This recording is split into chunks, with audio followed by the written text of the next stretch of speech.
one. Mother and father and daughter and son. We gonna learn and plus have fun. Yes indeed, the time has come. Reach out to your neighbor, do something nice, return the favor. It's all good, we all get along. Clap your hands and sing along to the song.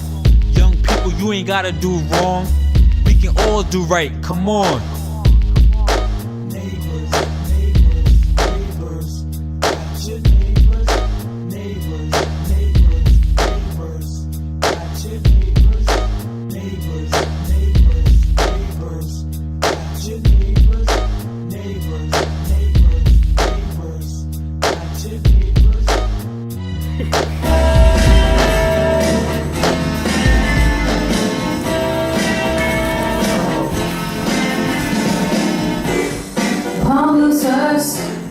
Babe, you got it.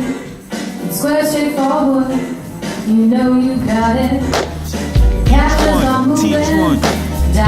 Father and daughter and son. We gonna learn and plus have fun. Yes indeed, the time has come. Reach out to your neighbor, do something nice, return the favor. It's all good, we all get along. Clap your hands and sing along to the song. Young people, you ain't gotta do wrong. We can all do right, come on. Catch the enemy. Catch the enemy. Catch the enemy. Catch the enemy. The National Center for Missing and Exploited Children is the nation's clearinghouse dealing with cases of children who are reported either abducted or missing, and those minors who are sexually exploited. The biggest challenge that the National Center has is the volume of data that we receive. We receive reports from the public, from the internet service provider community, as well as law enforcement reports. So the data is staggering. So in order to make sense out of that, we needed to get systems and programs to help us sift through that data in a timely fashion. About 3 years ago, we were contacted by Palantir, and the representative said that they thought they had a tool that might be able to help us find missing children. So the information a center gets has come in a number of different sources and different programs of work. And each of those programs was built with a silo mentality in mind, that none of those would cross over to the other side. And so what Palantir allows us to do is bridge those silos of information so that we can make sense and draw links between them. In our line of work, there's a very real possibility that a sex offender could also be an abductor of a child. And right now, the only way that the analysts can search is by searching in 2 different databases, so performing the search multiple times. Palantir has solved that problem for us because we can, have Palantir sit on top of all of those databases, and they can perform that search in one place. I use Palantir as a way of making the less obvious obvious, really. It's identifying missing kids, possible individuals they're associated with, ads if there's ads, phone numbers, arrest records. It's bringing all that information to life, really, in a visual form for us. When we're working on cases, a lot of times they are long-term. We're faced with vast amounts of information coming from multiple different sources. It can literally be thousands upon thousands of pages of information. With Palantir, we're able to easily narrow down or drill down the results that we've gotten to find what is pertinent to who we're looking for. We've started with our missing children data.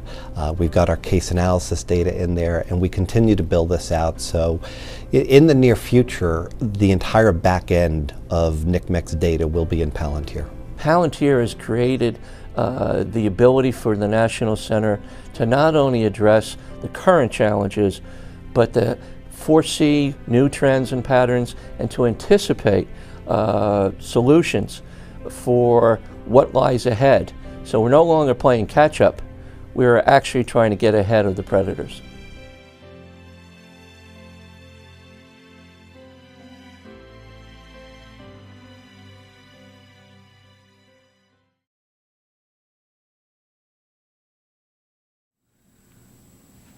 Hi, my name is Katerine. I've been playing chess for most of my life, and here are the basics to a really cool game. So, first off, we have our pawn. Look at that here. It's a little guy, but it's sort of the starting point for any game, because typically people will start off by moving their pawns, and in order to move your pawn, well, it's pretty simple. You just have to move the pawn forwards, and you can either move it 2 squares forward on the first move and only the first move, or you can just move it 1 square forward. And you just keep on going, and if you want to take a piece, your opponent's piece, any piece, the way you do that is that you take it diagonally. You can't take forward, so if there is a pawn here, you can't just sort of karate chop it there. It doesn't really work like that. You have to go diagonally, and it can be on either diagonal. For example, I could take this pawn here, or I can take this pawn here. Either way works fine, and the same goes for the other player. So that's your pawn, and next we have our rook. And the way the rook works is that it is a cross. And by cross, it's like a bishop except turned around, so from an X to a cross, and it can take anything along the cross in any direction. So if there was a pawn here, it could take that. If the pawn was behind it, it could take this too. If the pawn was on either side, it'd be gone, either way.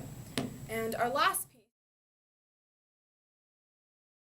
I like this square for this bishop because, oh, please move your pawn. Please, oh, please, oh, please, oh, please move your pawn. This is called a pin. When one piece is aimed at another piece with something bigger hidden behind it, this is called a pin.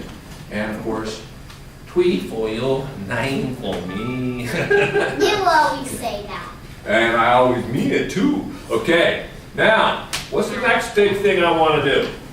What's probably the most important thing to do? Yes. Protect your king. And what is the name of the move that protects our king? 1, 2, buck on my shoe. It's correct. That's how it's done. 1, 2, buck on my shoe. Okay, you can castle on either side. It's called castle. You 1, 2, buck on my shoe. Normally the king can only move 1, except when he's castle. And 1, 2, buck on my shoe. Notice we don't go as far in the corner when we castle the queen side. Now all these rules sound great. But let me ask you a question. Let me ask you a question. What's your name? Isaac. Isaac. Do you think your opponent's going to let you make 8 moves in a row to start the game? No. I've been playing chess since I was 8 years old. I'm 53 now, so we're talking 45 years. I've never had an opponent let me make 2 moves in a row, let alone 8 moves in a row. Now, I want to show you a game played by one of the great, great chess masters of history. Okay, his name was Arun Nimzovich. It's a funny sounding name. He was from a country called Russia. And Nimzovich was one of the first 5 what we call grandmasters. There's about 1,000 grandmasters in the world. They're the very, very best, of the very, very best, of the very, very best, of the very, very best, of the very, very best. Oh, sorry, I got stuck. Okay, now, Nimzovich was one of the 5 first grandmasters. He was world champion caliber. He never became world champion, but he was the first player who actually wrote down, and you should read this. It's called My System by Nimzovich. Okay? It's one of the great chess books of history. It's too complicated for your son to read it, but you certainly can profit from it. Okay, now, Nimzovich has white. And his opponent, in my opinion, should have played pawn here. If your opponent, and you have the black pieces, brings out a center pawn, I highly recommend you bring out your own center pawn. This stops him from putting his other center pawn up here, because of course, ooh la la la la.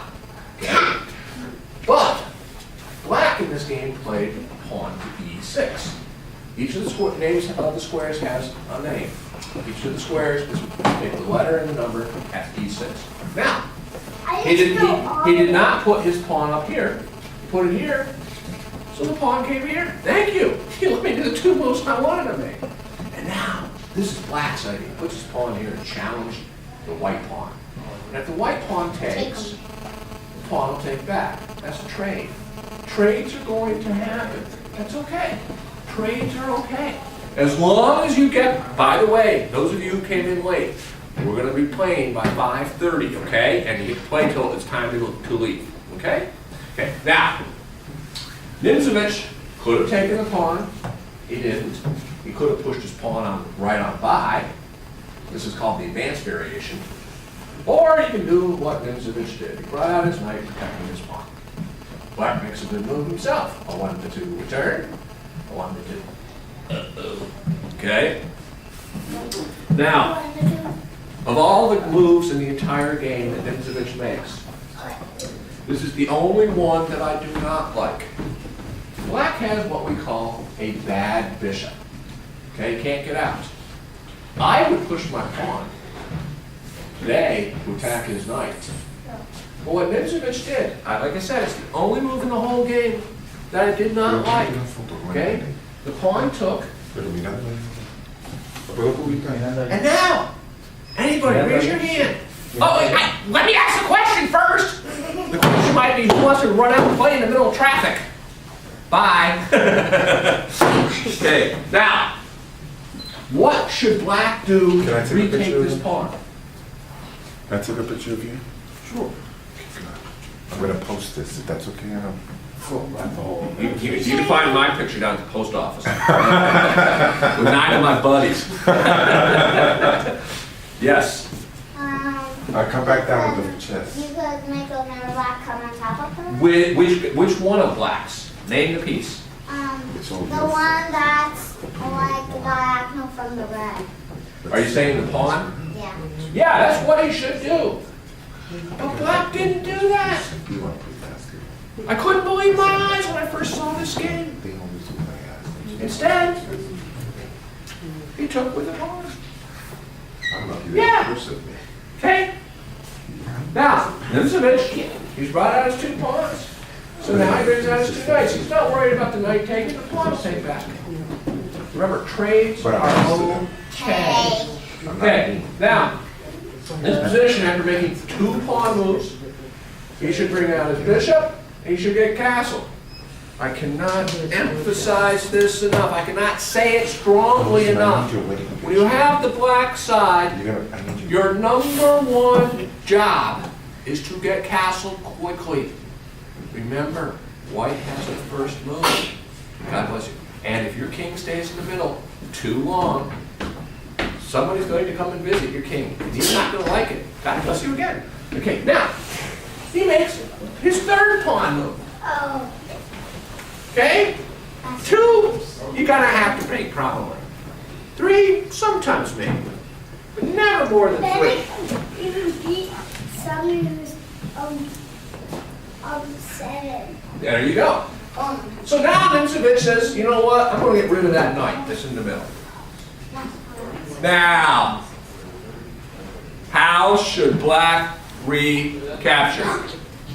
Yes. Use the pawn to take the knight. Mm-hmm. Frees up his bishop. Not smart. He's now made 3 pawn moves and 1 queen move to start the game. He's wasting time. Now, Nimzovich, on the other hand, he brought out his 2 center pawns. He brought out his 2 knights. What is he supposed to bring out next? Yes. Bishop? And now, he's got a chance to move the bishop and get castled, right?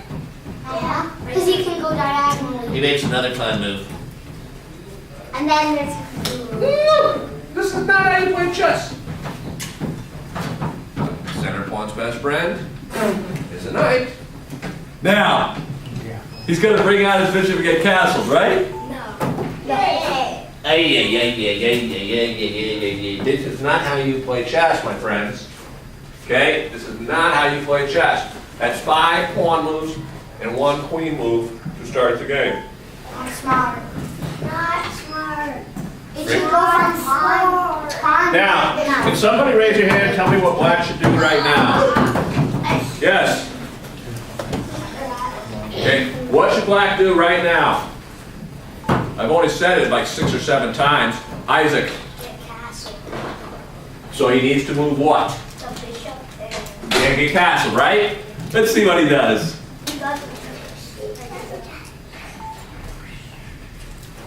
No, not smart. Not smart. The queen's took it. Now, White has sacrificed 1 pawn. He's given it up. But he has made 4 developing moves. Black has only made 2. Take the queen. Well, there's nobody that can take the queen. But sacrificing a pawn for a lead in development early in the game is one thing. Giving up a rook, on the other hand, is a totally different story. You don't give up a big piece, ever. Never. Never. There's only one person I know who gives things away. Who is that? Santa Claus. That's the guy. Okay. I have a general rule for Rich. If it's free, it's for me.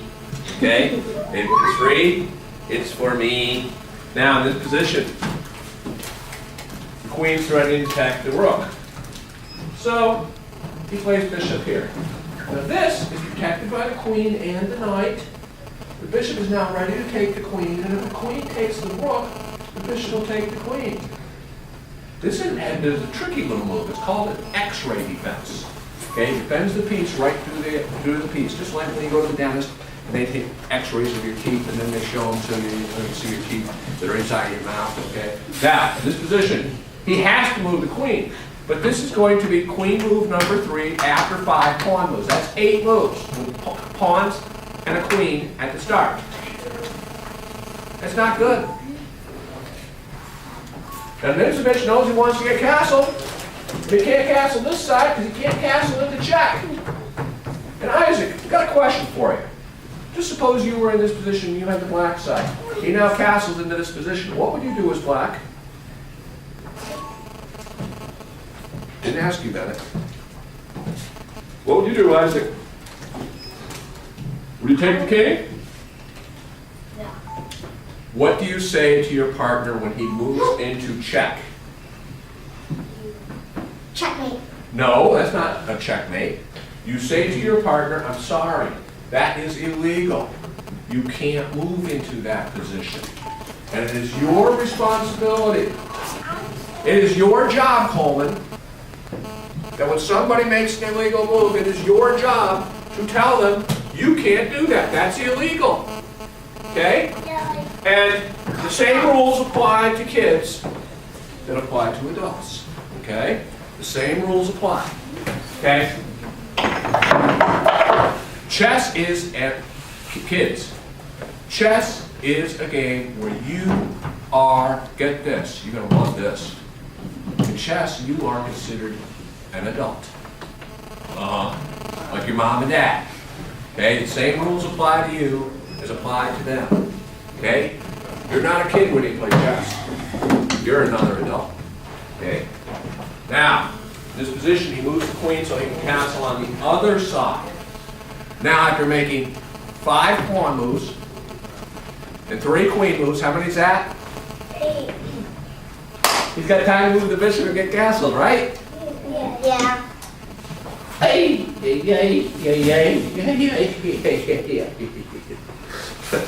pawn move number 6, okay? Pawn with 3 queen moves. That's how many?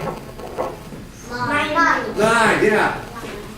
Now, 1985, I was awarded the highest title you can be awarded in the United States, which is the title of National Master. However, that is the day that I discovered I don't know how to play chess. That's when I had to start playing the guys who were called grandmasters, okay? They're very, very good. Okay, now as a national master, I would move this knight, okay? But we are watching the game of one of the world's most brilliant players who ever lived. And in this position, he knew he was so far ahead that he didn't even need the knight anymore. He castles. Done all the things that I told you want to do in your game.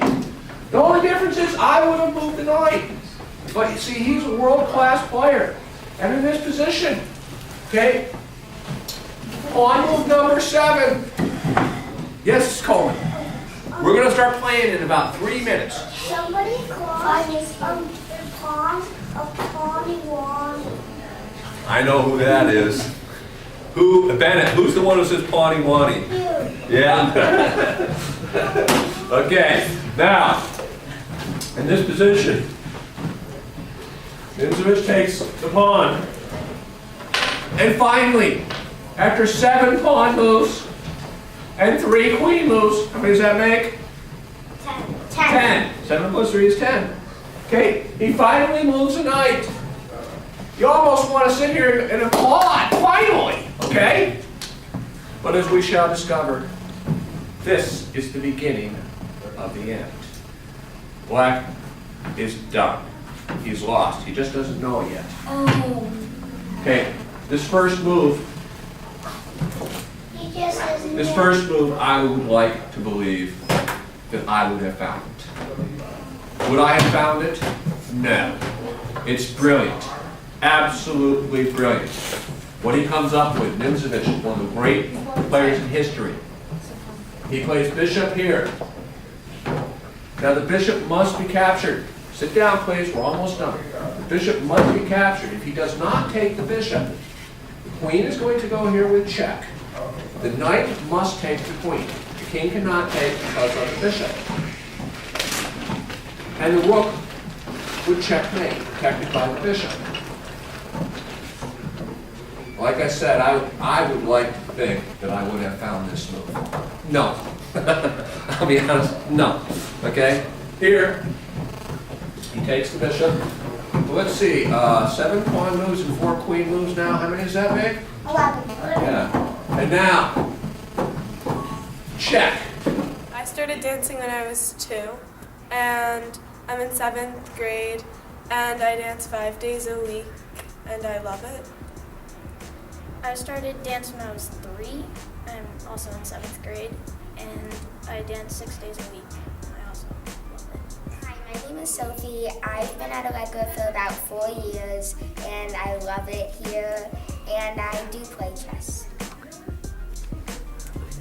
I'm Caitlin. I've been dancing at Allegra for 3 years, and I've been dancing since I was 5. I'm Lily, and I've been dancing for 6 years at Allegra, and I love Allegra, and I would never change studios. I'm Kimberly. I've been dancing since I was 2 and a half. I started Allegra when I was 4, and that's about 8 years, and I love Allegra, and I wouldn't go to any other studio. Perfect. Welcome to Allegra Dance Greenwich. Carrie and I, Emily Isidori, are the proud new owners of this establishment, which has been here for 43 years. Allegra prides itself on creating well-rounded dancers.